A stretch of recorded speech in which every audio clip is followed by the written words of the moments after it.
Saludos y bienvenidos a Mangas Verdes. Aquí estamos con nuestro último programa del año, ya que Mangas Verdes va a descansar durante las próximas Navidades, así que disfrutadlo porque no vamos a volver por aquí hasta enero. Bueno, ojo, que el que descansa es el programa, que aquí lo que nos encargamos de ponerlo en marcha y a vuestra disposición vamos a seguir trabajando estos días, como buenos ayudantes que somos, de los elfos correspondientes de Papá Noel primero y de los pajes de los Reyes Magos después.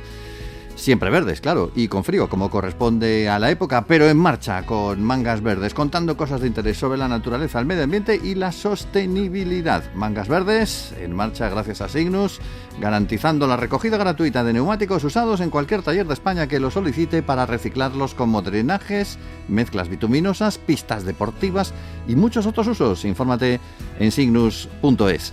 Nuestro Mangas Verdes, que cuenta con la realización técnica de Esteban Novillo, y en nombre de la redacción, el saludo de Pedro Palomay.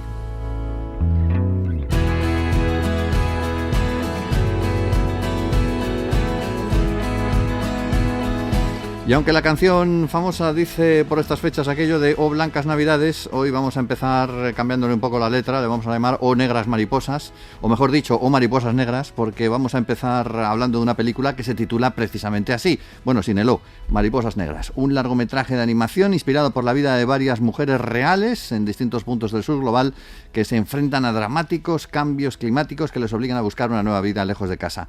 David Baute es el cerebro detrás de esta película, un cineasta tinerfeño que es director artístico del Festival Internacional del Cine Documental Miradas Doc desde 2008, que es creador y director del proyecto Área Garachico, un alma inquieta en todo lo que se refiere al mundo cultural, porque ha participado en un montón de proyectos relacionados pues con cine, pero no solamente con cine, con fotografía, con música, con teatro, con distintos temas culturales. Y por cierto, que ha recibido hace nada el premio Forqué precisamente por Mariposas Negras, así que vamos a saludarle y de paso a felicitarle por este galardón. Saludos y bienvenido al programa, David.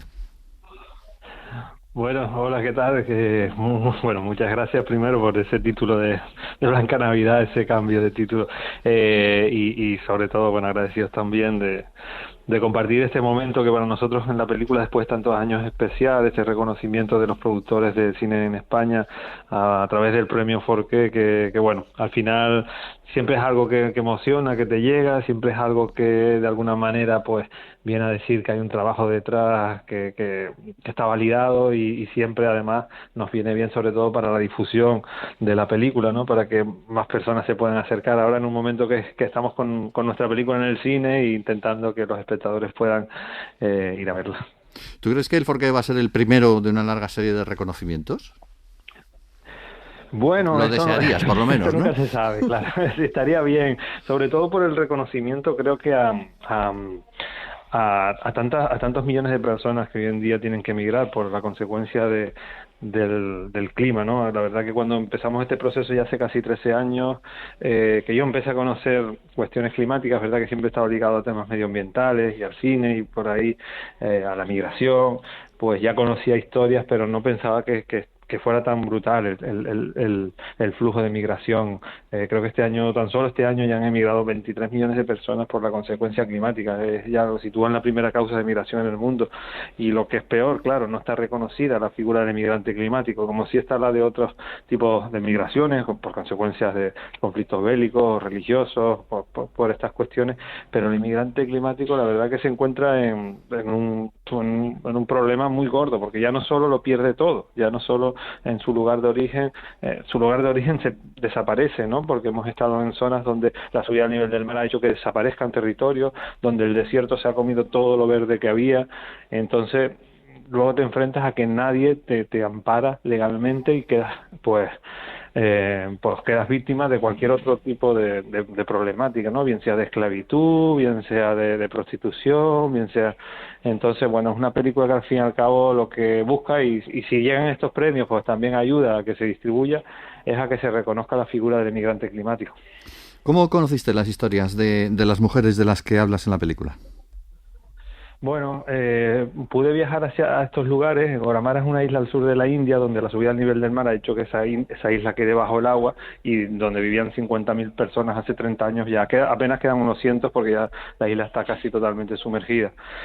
Pude viajar a Turkana, que era una región, una tribu nómada que pastoreaba principalmente, que tenía ganado, vacas, camellos que tenía, y bueno, pues los ríos se han secado totalmente, todo lo verde que había en esa región pues ya no existe, y pues toda esa gente no tiene un modo de vida y ha tenido que salir de allí.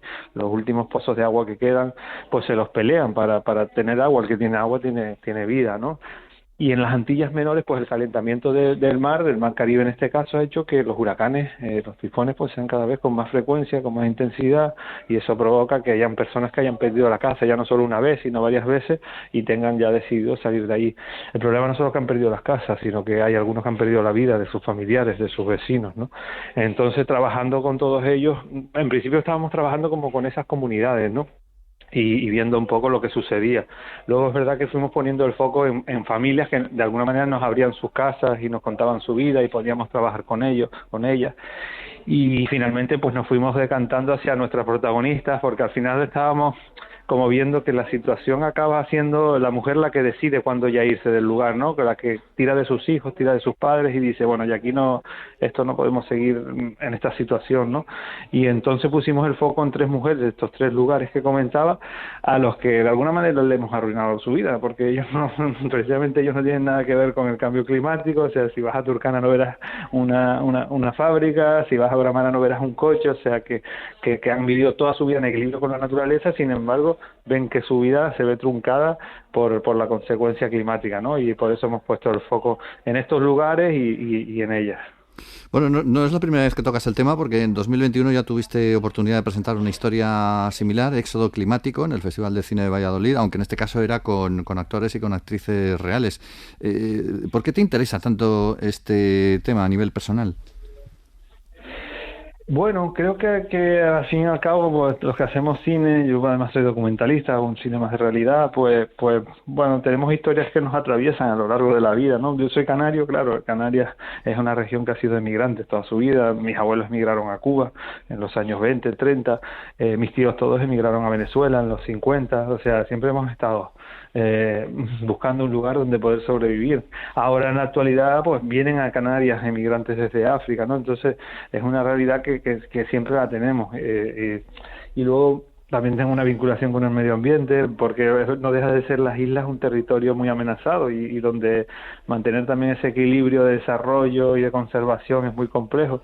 Al final todo eso pues lo vas teniendo de alguna manera dentro y bueno, y tratas de contar qué está sucediendo con todas estas cuestiones que tienen que ver con la migración y con el clima, y de hacer un cine que pueda ser un poco más útil, o sea, un cine que desde lo creativo, lógicamente, porque creemos que tenemos una película que se cuida mucho lo visual, a nivel de los paisajes, de los fondos que hemos trabajado, a nivel de la banda sonora, el diseño sonoro, de todo. Es una película muy cuidada, pero también donde queríamos, bueno, pues contar algo y que la película pues llegara sobre todo a concienciarnos de que, bueno, de que es posible un mundo más habitable.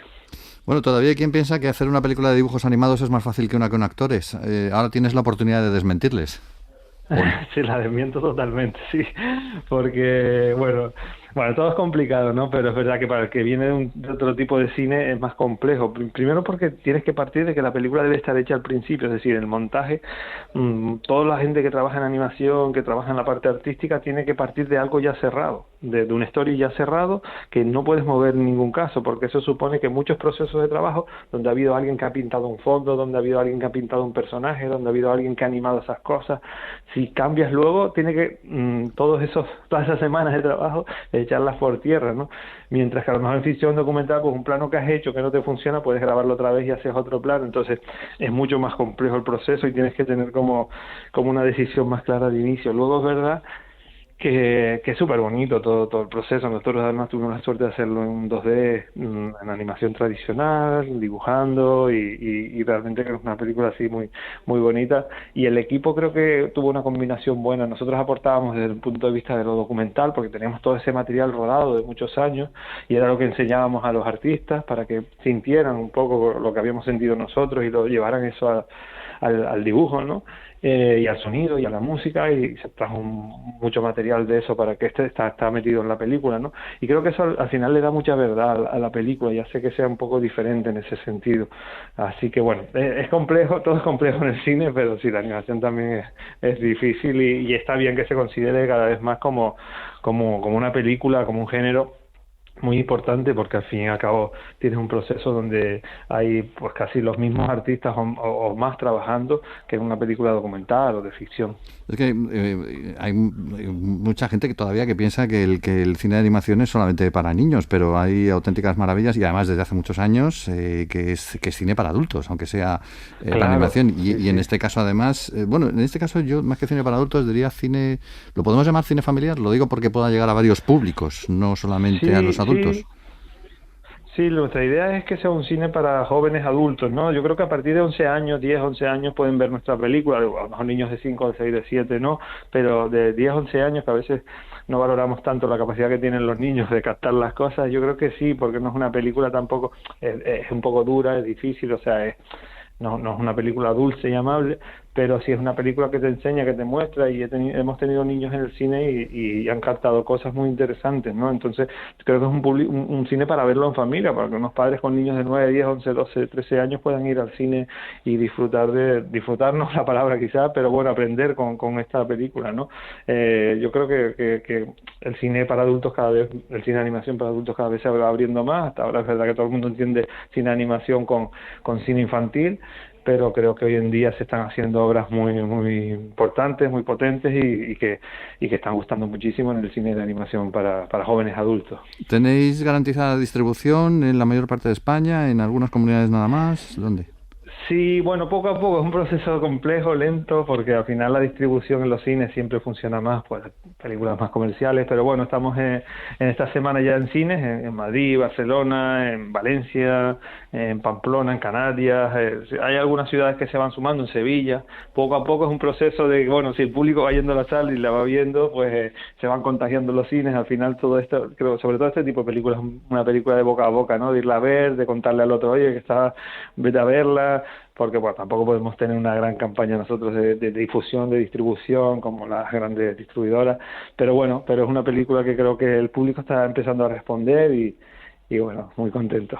¿Crees que es más fácil llegar con la animación que con personajes reales? Yo, a pesar de los problemas de la animación, yo creo que tienes ahí la posibilidad de, pues a lo mejor no puedes filmar en territorios que estén muy lejos o que sean muy exóticos, pero sí los puedes interpretar desde el punto de vista de la ilustración. ¿Puede ser más fácil Claro, claro, la animación te abre a todo ese camino. De hecho, nosotros, es verdad que nosotros pudimos rodar en todos estos lugares, ¿no? Sí. Y yo llevo muchos años trabajando en esos espacios y tengo mucho material, pero hubo momentos de estas historias que no pude rodar. Claro. Porque no estaba en ese momento allí y sucesos importantes de la película, ¿no? Entonces por eso al final nos apoyamos en la animación. Realmente esto es un documental como película, pero que usa la herramienta de la animación para contarla, ¿no? Como podía haber utilizado otra herramienta, porque al final, bueno, pues en el cine te apoyas de diferentes cuestiones. Hoy en día es verdad que la barrera del documental, de la ficción, de la animación está como más desdibujada y a veces ves películas que parecen documentales pero son ficción o ficción que integran documental. Entonces al final es como bueno, intentar con una herramienta, con otra, pues contar una película. Al final todos queremos contar una película y bueno, la animación te permite eso, cuestiones que a lo mejor no has podido rodar, pues tener la oportunidad de mostrarlas, ¿no? Y en ese sentido la verdad que es una ventaja muy grande.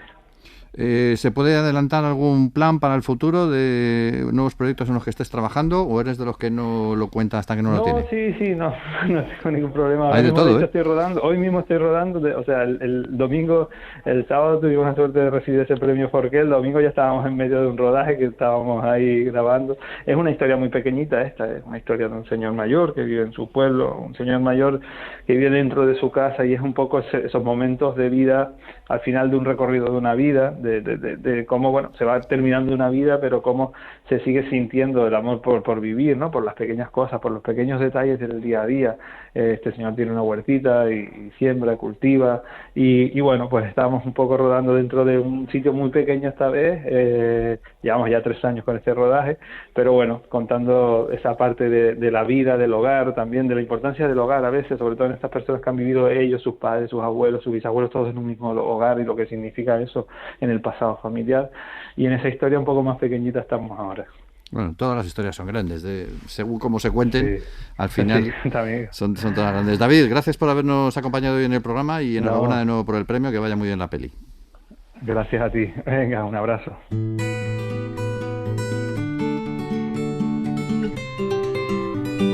Mangas Verdes. Respira hondo.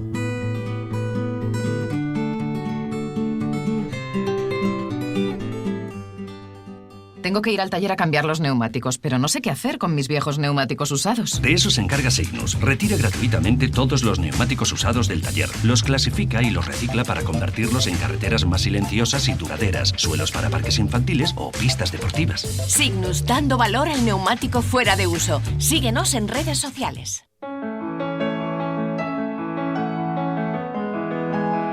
Mangas Verdes. Reflexiona.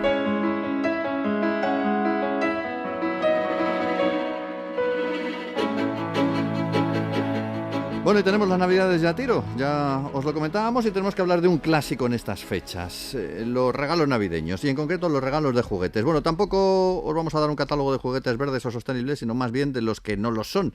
Bueno, de las precauciones que tenemos que tomar para no adquirir, no regalar lo que no deberíamos, aunque parezca algo muy mono, muy inocente, pero que puede contener elementos tóxicos peligrosos. Estamos al habla con Carlos de Prada, el director de Hogar Sin Tóxicos, autoridad en la materia, como certifican todos los libros e informes que ha publicado sobre tóxicos cotidianos, y con el que ya hemos tenido ocasión de comentar en otras ocasiones algunos de esos auténticos venenos que nos rodean sin que nos demos cuenta y que nos pueden hacer complicar muchísimo la vida.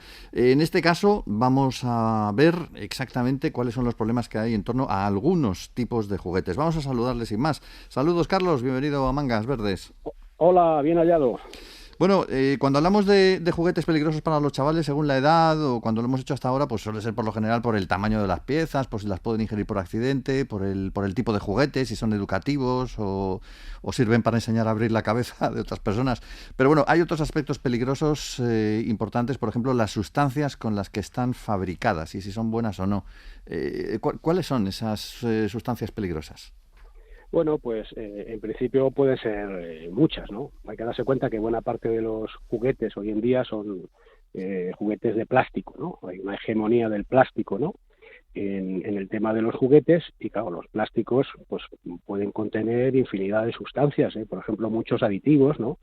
Sustancias plastificantes, por ejemplo, para dar ductilidad, para dar flexibilidad a los plásticos, retardantes de llama para que tarden más en arder, colorantes, fragancias, etcétera, ¿no? Entonces, entre estas sustancias que pueden estar en los plásticos, porque de alguna manera pues el problema que puedan tener algunos juguetes tiene que ver con el problema más amplio, más general, ¿no?, de los plásticos, que está lejos de ser resuelto, ¿no?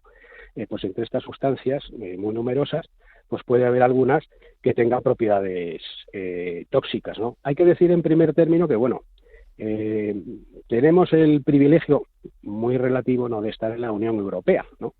Las normas de la Unión Europea pasan por ser mejores que las de otras zonas del mundo, ¿no? Uh-huh. Entonces, una primera cosa que se puede tener en cuenta es fijarse en la procedencia de los juguetes, ¿no? No es lo mismo que sean juguetes de la Unión Europea que vengan de otras zonas del mundo, en concreto, ¿no? Sí. Y hay que decir que puede haber confusión, por ejemplo, con los sellos, ¿no?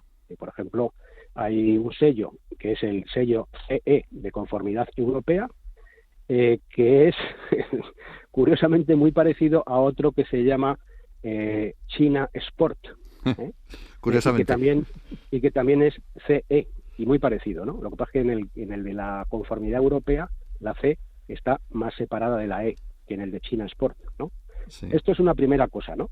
Pero luego otro aspecto es que aunque hay unas normas que luego comentaremos, que además son unas normas también manifiestamente mejorables, pero que aún así son mejores que las de otras zonas del mundo, tampoco es demasiado infrecuente que haya incumplimientos, ¿no? De hecho, hay un sistema europeo de alerta rápida que se llama Safety Gate, ¿no?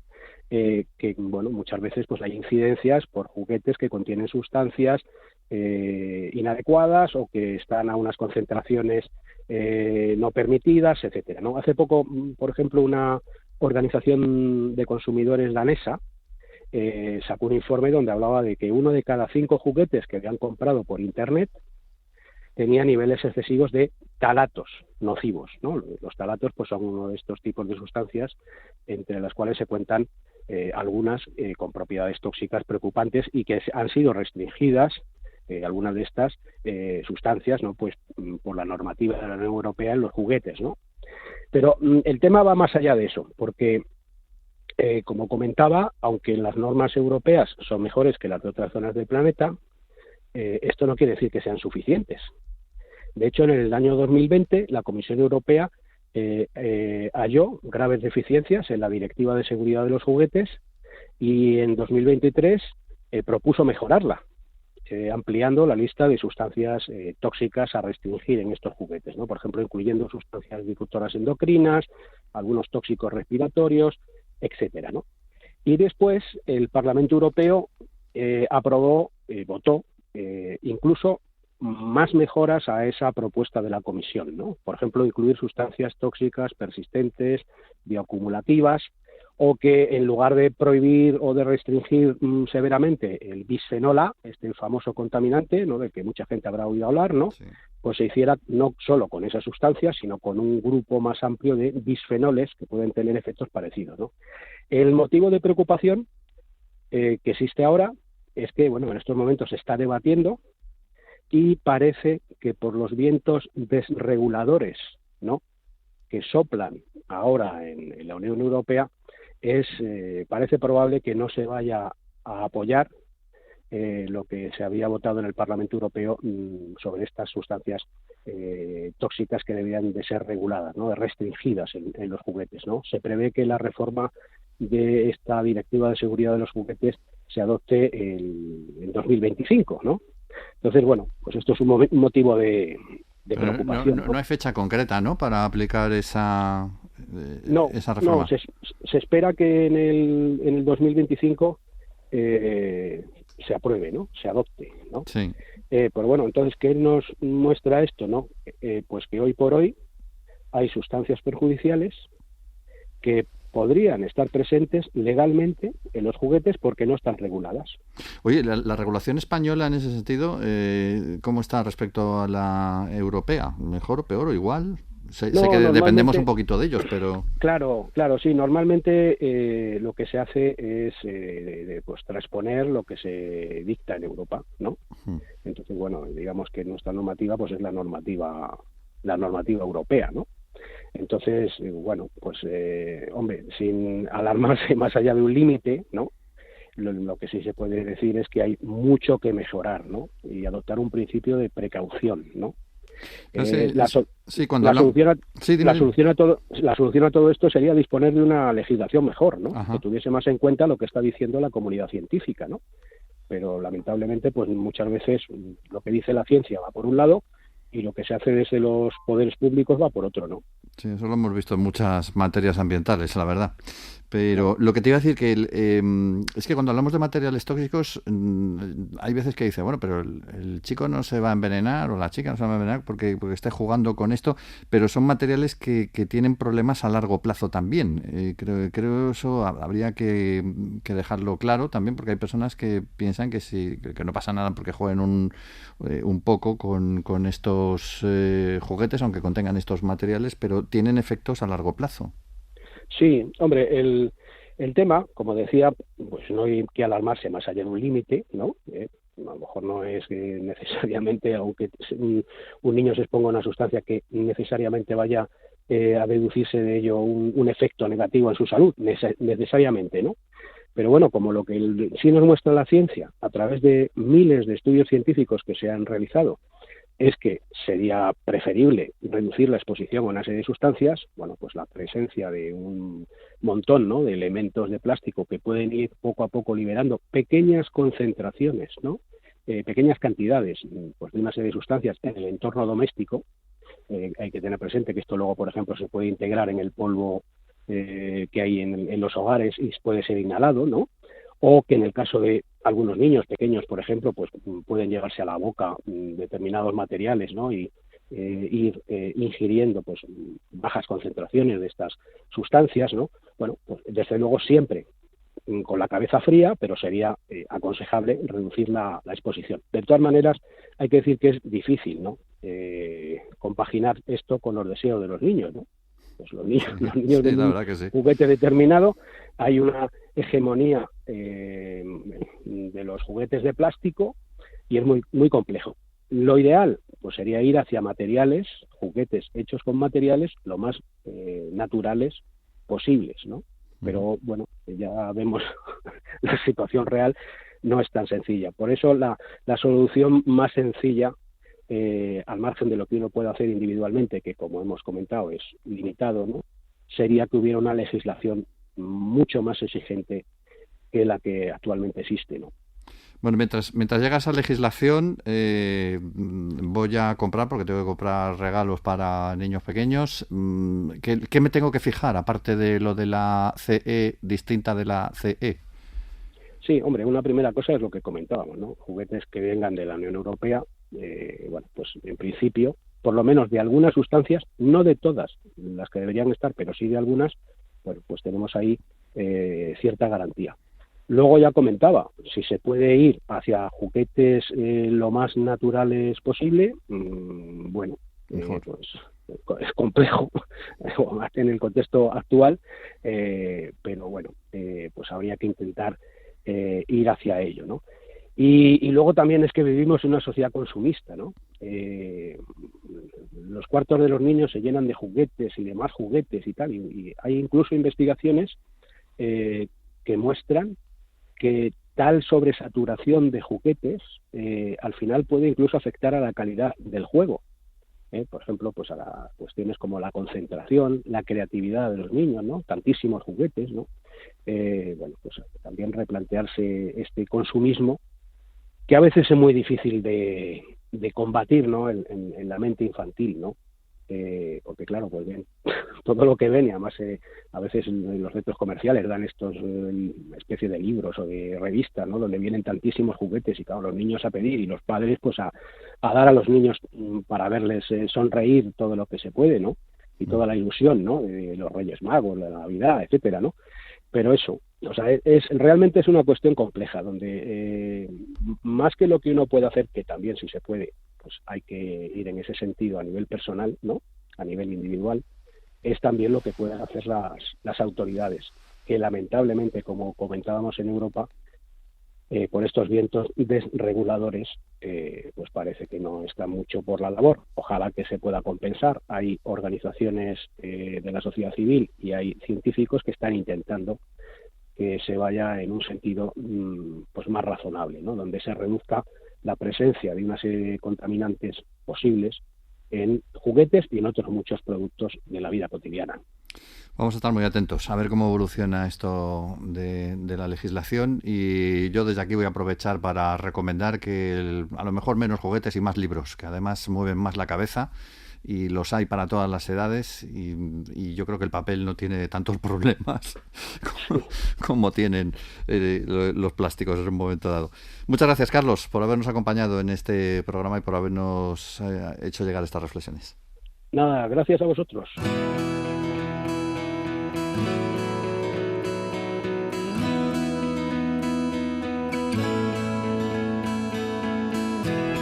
Pues terminamos el programa aquí, terminamos también el año en el País Vasco. Hoy nos toca Tolosa, uno de los muchos pueblos bonitos de España, además que fue capital de la provincia de Guipúzcoa durante unos años, en el siglo XIX, antes de que San Sebastián tomara el relevo. Estamos en el valle del río Oria, en una localidad cuyo nombre, dicen los expertos, que puede tener origen occitano, porque hay una ciudad en Francia, también de origen occitano, que se llama igual, Toulouse, obviamente, que es la versión francesa del nombre español, de Tolosa. Tolosa se ha librado de un desarrollo urbano descontrolado por su peculiar ubicación junto al río. De hecho, en un primer momento era una auténtica isla rodeada por el Oria, con su núcleo urbano amurallado. Pero cuidado, que en el barrio de San Esteban se descubrió un asentamiento humano de hace 9.000 años, y hay dólmenes de la Edad del Bronce de hace unos 4.000 años también. O sea que seguimos hablando de la antigüedad de las poblaciones españolas. Además del agradable paseo por el pueblo, en Tolosa podemos visitar muchos sitios de interés, por ejemplo los restos medievales de la Torre de Andía, donde vivió en el siglo XV el señor Domenjón González, en su día conocido como el rey de Guipúzcoa. Este hombre tiene una historia muy, muy curiosa. Podemos ver el convento de San Francisco del siglo XVII, el Palacio de Aramburu, considerado prototipo del barroco vasco, o el mercado del Tinglado. No te vayas de Tolosa sin tomarte sus famosas alubias con berza, cebolla y ajo. Bueno, existe hasta una cofradía de la alubia, no os digo más. El chuletón, como debe ser, característico. La feria del chuletón, por cierto, se celebra en diciembre.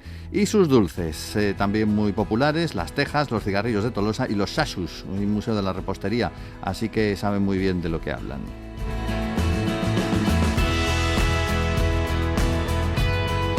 Mangas Verdes en marcha gracias a Signus, referente en el modelo de la economía circular, trabajando por un entorno sostenible para garantizar el tratamiento adecuado de los neumáticos fuera de uso. Infórmate en signus.es. Hoy cerramos el año y el programa con la realización técnica de Esteban Novillo. En nombre de todo el equipo de la plataforma medioambiental de la agencia EFE, os ha hablado Pedro Pablo May. Felices y verdes Navidades. Nos oímos ya el año que viene en Mangas Verdes 2025, a la vuelta de la esquina verde, claro.